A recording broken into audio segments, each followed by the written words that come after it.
செய்வினை எடுக்கக்கூடிய லைவ் வீடியோவோட பார்ட் 2 தான் இது. பார்ட் 1 வந்து பார்க்காதவங்க அதை பார்த்துட்டு வந்துட்டு இதை கண்டினியூஸாக வந்து பாருங்கள். அன்னையிலேருந்து ஒன்றும் கிடையாது. அது ஆழ்ந்தாக்கு போகும்போது ஐப்பனை கூட்டு போகிறேன், அம்பாவை கூட்டு போகிறேன்.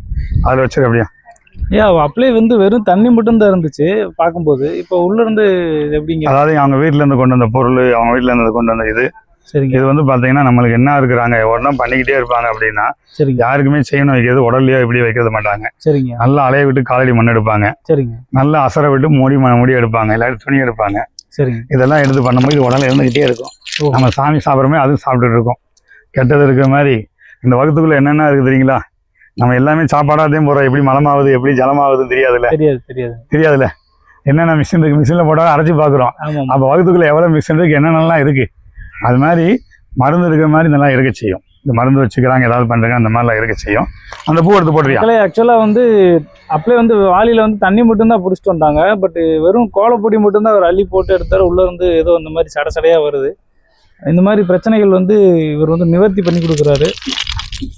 இந்த கோவில் வந்து அமைஞ்சிருக்க இடம் வந்து தேனி மாவட்டம் கோவில்நாயக்கனூர் பக்கத்தில் விஸ்வாசபுரம் அப்படின்ற ஊரில் பத்ரகாளியம்மன் கோவில் வந்து அமைஞ்சிருக்கு.